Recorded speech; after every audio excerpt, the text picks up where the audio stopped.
నమస్కారం అండి, welcome to Suman TV. నేను గీతాంజలి. ప్రస్తుతం మనతో పాటు వెరీ ఫేమస్ పర్సనాలిటీ ఉన్నారని చెప్పాలి. మోస్ట్ ట్రెండింగ్ పర్సనాలిటీ నందకిషోర్ గారు, అభ్యుదయ ఫౌండేషన్ CEO వారు. ఇప్పుడు వీడియోస్ ఎక్కడ ఆన్ చేసినా, ఏమైనా రీల్స్ చూసినా వారే కనిపిస్తున్నారు. ప్రధానంగా వారు చెప్పేటువంటి అంశం అందరినీ ఆకట్టుకుంటుంది, అవేర్నెస్ క్రియేట్ చేస్తుంది. అదే దేవాలయాలు ఏవైతే ఉన్నాయో అవి కేవలం కట్టడాలు, భారీ నిర్మాణాలే కాదు, అందులో ఒక శక్తి దాగుంది. అది అందరూ తెలుసుకుని ఈసారి దర్శనం చేసుకోవాలి అనేది నిజంగా చాలా మంచి అంశం కదా అది. ఇవాళ మరికొన్ని దేవాలయాల గురించి, అక్కడ ఉన్నటువంటి ఎనర్జీ సోర్సెస్ గురించి తెలుసుకుందాం.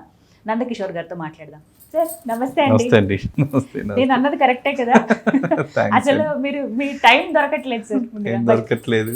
ఇంత బిజీ షెడ్యూల్లో కూడా మాకు టైం ఇచ్చినందుకు థ్యాంక్ యూ సార్. మరి చాలా రిక్వెస్ట్లు వస్తున్నాయి ఈ టెంపుల్ గురించి అడగండి, అంటే ఈ ప్రాబ్లం ఉన్న వాళ్ళు ఏ గుడికి వెళ్తే బాగుంటుంది అవి చెప్పండి అని చెప్పి. అందులో భాగంగా వెల్త్ ఎవరు కోరుకోరు, అందరికీ కావాల్సిందే.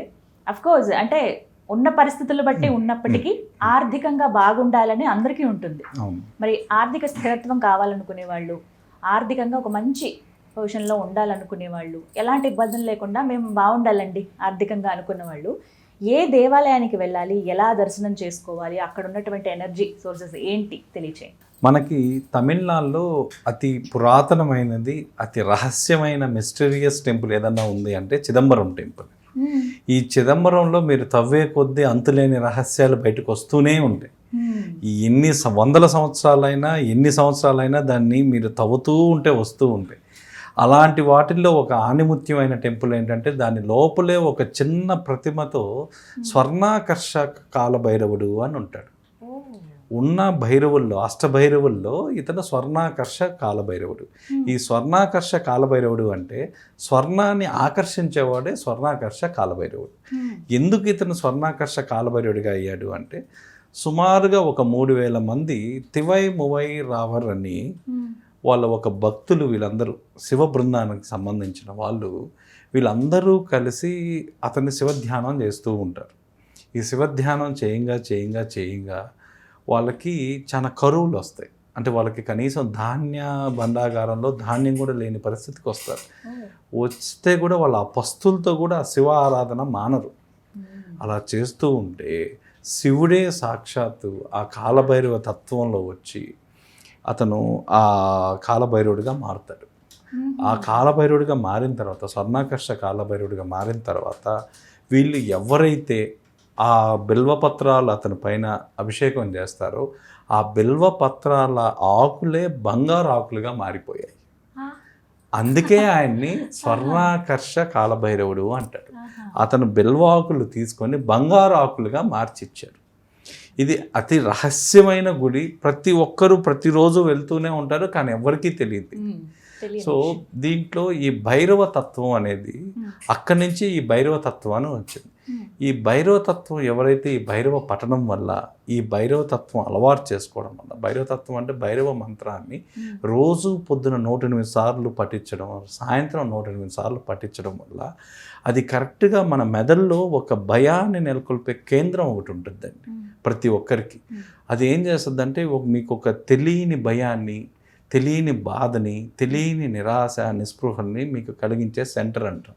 ఆ బ్రెయిన్ వేవ్స్ని ఎప్పుడైతే ఈ భైరవ మంత్రాన్ని మీరు జపించడం మొదలు పెడతారో 3వ రోజు నుంచి 9వ రోజు లోపల అది క్రమేణా ఒక్కోటి ఫస్ట్ మీ భయాందోళనకి కొంచెం ధైర్యం వస్తుంది. 9వ రోజు నుంచి 13వ రోజు చేయడం వల్ల మీకున్న నిరాశ, నిస్పృహలన్నీ మటుమాయమవుతాయి. 13వ రోజు నుంచి 21వ రోజు చేయడం వల్ల మీకు ఏవైతే ఫైనాన్షియల్ బ్లాక్స్ అన్ని దారులు మూసుకోపోయాయో ఆ దారి ఒక్కోటి ఓపెన్ అవుతుంది. 29వ రోజు నుంచి 42వ రోజు చేయడం లోపల మీకు కొత్త ఆదాయ వనరులు ఏర్పడతాయి. 43వ రోజు నుంచి 45వ రోజు, ఆ 3 రోజులు చేయడం వల్ల నేను స్వశక్తిగా నిలబడగలను అన్న ఆత్మవిశ్వాసం వస్తుంది. అది మన భైరవతత్వానికి, మన నాడీలో అది కేవలం భయాన్ని ఉత్ప్రేరకం చేసే నాడులు అన్నిటినీ కూడా ఒక యాంటీడోట్ లాగా పనిచేస్తుందండి. సో ఈ విధంగా స్వర్ణాకర్ష కాలభైరవుడి దగ్గర మీరు ఎవరైతే చాలా విపరీతమైన ఫైనాన్షియల్ క్రైసిస్ ఉండేవాళ్ళు, ఏ దారి లేక మధ్యలో ఆగిపోయిన వాళ్ళు, వ్యాపారం అన్ని ఎక్కడైనా ఏదో ఒక స్టేజ్లో ఫైనాన్షియల్గా ఆగిన వాళ్ళందరూ ఒక్కసారి అతన్ని దర్శించి స్వర్ణకాకర్ష భైరవుణ్ణి సాయంత్రం పూట పూజలు చాలా విశేషం అక్కడ జరుగుతుంది. సాయంత్రం ఇప్పుడు చిదంబరం ఆలయంలోనే లోపలే మీకు చిదంబరం ఆలయము ఎంటర్ కాగానే లోపలే రైట్ సైడ్లో ఉంటుంది.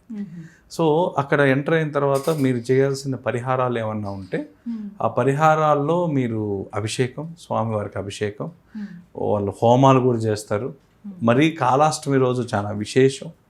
కాళాష్టమి రోజు చాలా విశేషం కాళాష్టమి.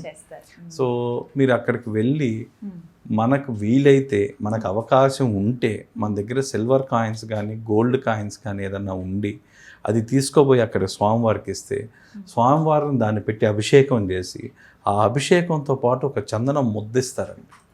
ఆ చందనం ముద్ద తీసుకొని ఇంటికి రావడం వల్ల అది వెల్త్ని అట్రాక్ట్ చేస్తుంది ఆ చందనం. ఆ కాయిన్స్ కూడా వెనక్కి ఇస్తారు వాళ్ళు. మనం తీసుకెళ్ళిన కాయిన్స్ ఏవైతే ఉన్నాయో అవి పెట్టి అభిషేకం చేసి అది ఇస్తారు. ఇది ఒక రహస్య పరిహారం అండి. ఈ రహస్య పరిహారం ఎక్కడ కానీ మీకు అది ఎక్స్పోజ్ చేయలేదు. అక్కడ ఉన్న లోకల్ వాళ్ళకి కూడా చాలా మందికి తెలియదు. రోజు పోతుంటారు, దండం పెట్టుకొని వస్తుంటారు. కానీ ఆ స్వామికి ఉన్న శక్తి, ఆ నాడీ మండలం అక్కడ ఉండడం వల్ల అతను చాలా స్పెసిఫిక్. ఇంతకుముందు మీకు చెప్పినట్టు పలాని దీనికి ఒక ట్యాబ్లెట్ వేసుకుంటే జలుబు బాగాలేకపోతే ఆ జలుపే పనిచేస్తుంది. ఇతను పెట్టిన యంత్రం, మంత్రం, సూత్రం మూడిటికి ఈ కాలభైరవుడి తత్వానికి ఇది కేవలం మీ ఫైనాన్షియల్ దీని మీద పనిచేస్తుంది.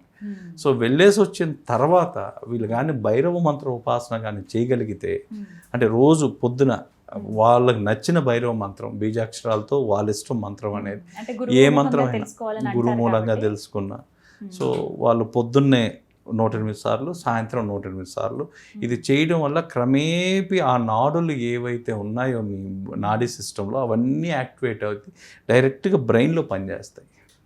బ్రెయిన్లో ఒక ఆత్మవిశ్వాసం, ఆ జపం చేయగానే మీకు ఆ విల్ పవర్, ఆ స్టెబిలిటీ, ఫైనాన్షియల్ స్టెబిలిటీ అనేది వస్తుంది. సో ఇదే విధంగా రెండోది వచ్చేసరికి అతి ప్రాముఖ్యమైనది, ప్రతి ఒక్కరికి తెలిసినది, అందరికీ తెలిసింది ఏంటి అంటే కొల్హాపూర్ లక్ష్మీ అమ్మవారు తెలియని వాళ్ళు ఎవరు ఉండరు. కానీ ఆ అమ్మవారు దగ్గర చేయించడం, ఆ అమ్మవారి దాంతో ఇంకొకటి ఉందండి. అక్కడే ఒక 12 కిలోమీటర్ల దూరంలో ఒక 15 నిమిషాలు మెయిన్ టెంపుల్ నుంచి జర్నీ చేస్తే మంతెన అని ఒక సరస్సు వస్తుంది. ఈ మంతెన సరస్సులో ఎవరైనా జనరల్గా ఇప్పుడైతే స్నానానికి గ్రామస్తులు వదలడం లేదు, అది అంతా పొల్యూట్ అవుతాయని జనరల్గా మనం కాళ్ళు చేతులు కడుక్కొని ఆ నీళ్ళు ప్రోక్షణ చేసుకొని ఆ తర్వాత దాంట్లో ఆ వాటర్ మనం కానీ ఇంటికి తెచ్చుకొని చిన్న బాటిల్లో మనం ఎక్కడైతే మన డబ్బులు భద్రపరుస్తామో లాకర్ కానీ ఏదైనా దాంట్లో అది కానీ ఆ వాటర్ పెట్టుకోగలిగితే ఎక్కడున్నా వెళ్తేనే అది అట్రాక్ట్ చేస్తుంది. అది ఒక అక్షయ పాత్ర లాగా మారద్ది. కొల్హాపూర్ నుంచి 12 కిలోమీటర్స్ ఉంటుంది. కొల్హాపూర్ మెయిన్ టెంపుల్ నుంచి 12 కిలోమీటర్స్. మంతెన అంటే అక్కడ ఎవరన్నా చెప్తారు, అది ఓన్లీ సరస్సు. అక్కడే మీకేం గుడి లాంటిది ఉండదు, అది ఓన్లీ సరస్సు మాత్రం. ఆ సరస్సు దాంట్లో ఉన్న చరిత్రలో ఇంత మునుపంతా కూడా లక్ష్మీ అమ్మవారు అక్కడికి వచ్చి రోజు స్నానం చేసేవాళ్ళు అనేది ఒక ప్రతీక, నానుడి.